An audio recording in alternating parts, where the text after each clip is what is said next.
Hey, Don, just looking at that second quarter, it seemed like you guys really picked the defensive intensity up. Was that something where, I mean, did you have to kick them into gear, or was that where the players kind of pulling that off themselves?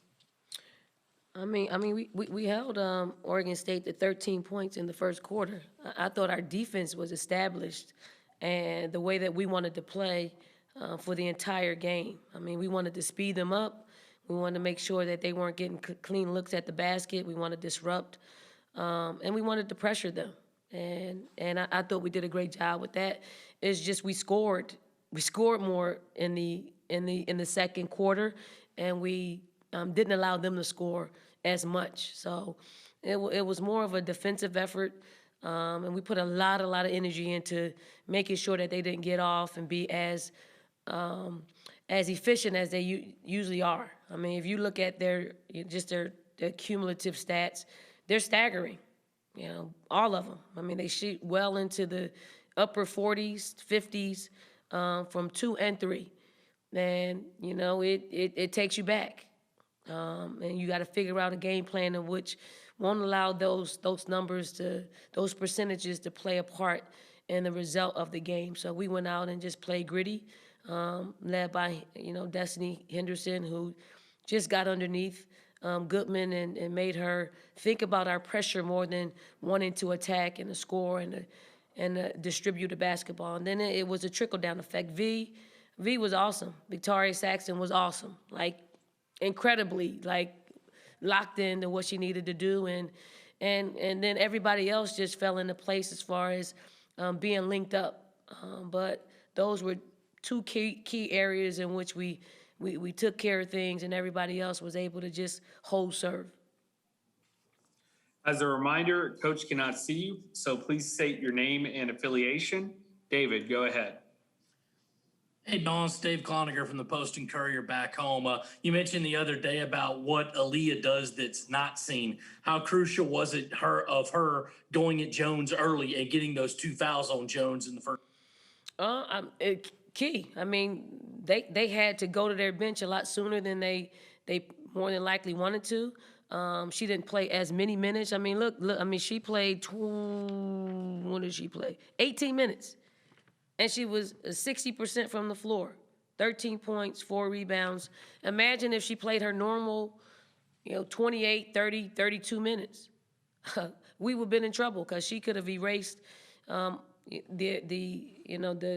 lead that we had with just her production. So one of the keys is to, get to their bench and, either Goodman or Taylor. Pick your choice because they both are anchors for their team. Joe Gorcho, WIS TV in Columbia. Dawn. Bree Beal, I know we've talked about her before, but consistently she embraces her role and does it in a way where I think it positively impacts the team. What do you continue to see from her, not worrying about the stats, how much she scores, but staying in the structure to do her job and do it at a very high level? I mean, you can't function as a team if people don't accept their roles, and a lot of times nobody wants the role that Bree Beal plays for us. That is lockdown. Our opponent's best offensive guard. Sometimes that is sacrificing your shot for a better shot. Sometimes that is just being a decoy and being a screener. Nobody wants that. But here's the truth of the matter is pro teams are looking at that. They are. They are looking at players who can be that spark off the bench, that doesn't mind getting in there, getting rebounds, and getting stops. Because they have, the WNBA is full of players that can definitely score the basketball. It's not a whole lot of them that, that are, great pieces to a franchise. But she's setting herself up to be a great pro and to be in a place where when she becomes a senior and it's time for her to leave, that her number is going to be on the board, the draft board. Mitch. Coach, congrats on the win. Mitch Brown, Watch Fox, Columbia, South Carolina.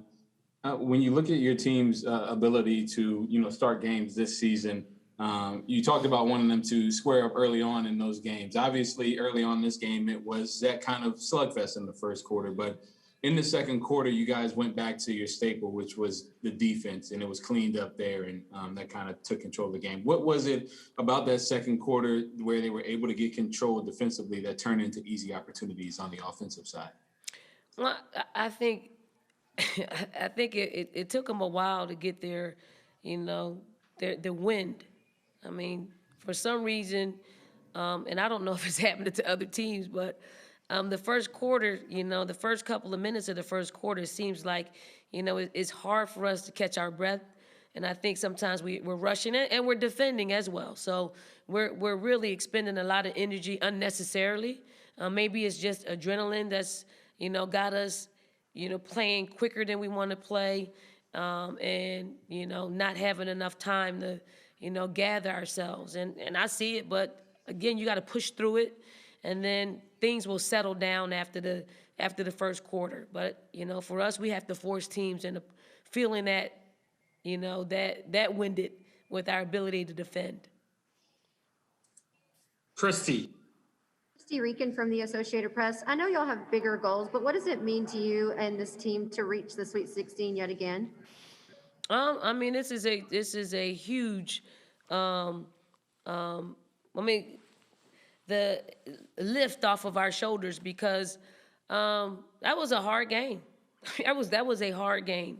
I know the score doesn't say that, but the preparation for it, Oregon State is a really good, efficient basketball team. Like, if you allow them to do what they set out to do, they're very good at it. You have to find a way to disrupt.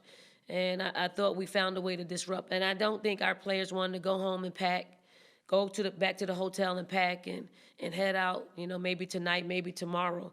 I think they wanted to stay a little bit longer.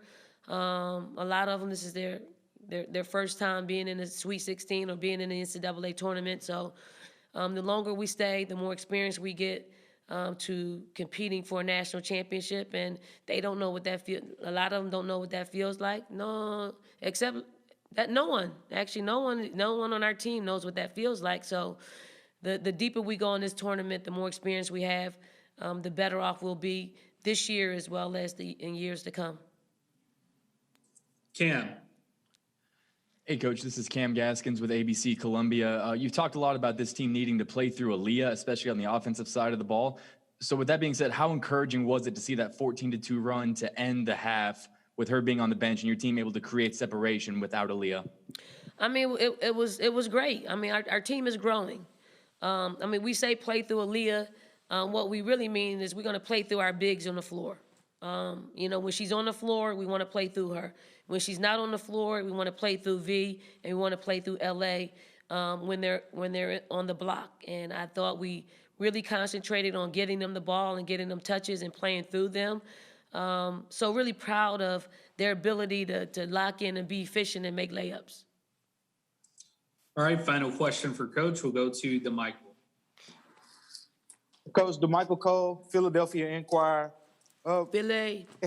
Yeah, Philly in the building. All the achievements that you've gotten this year, Coach, 500 wins, another Sweet 16 appearance, and yet you're still, so vocal about social injustice issues and, the women inequities.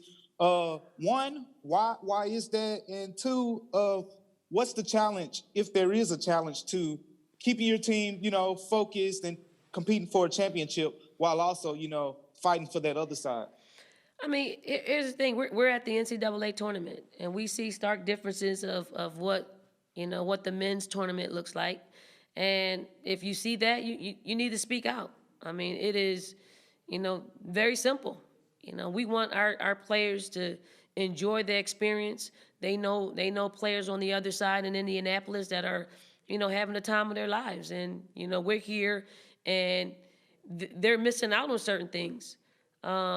And like I said before, things don't have to be equal. Like, we don't have to have, if they got Gillette shavers, we don't need, shavers. We can come up with something else. If they have a, luxurious weight room, then we can come up with something that's, comparable to that, to where, they don't see it. It's like having kids. You know, if you treat one kid one way and treat your other kid another way, they're gonna feel it. And they're not gonna make for a happy household because you're gonna hear about it. So it's our job to protect the integrity of our championship, of our tournament. And, I see a lot of coaches are coming out and speaking out on it because we have to protect our game. We have an incredible product that we put on the floor night in and night out that a lot of people are accepting, a lot of people are loving, and a lot of people really just enjoy seeing women play the passionate game that, that they love. And if they feel good, they're going to play good. And if you're really good, you're going to block out all of that. And that's to answer your, second part of your question is, we play sports. We are the best at compartmentalizing our lives. Now, I don't talk to our players about what my fight is for them because I need them focused on them. We don't have discussions about it. Maybe they see it on social media. Maybe they see it in other places, but we're not having discussions about it. I have to take that part off of their plate. What they need to do is what they've been doing is concentrating and focusing on the task at hand, and that's competing for a national championship.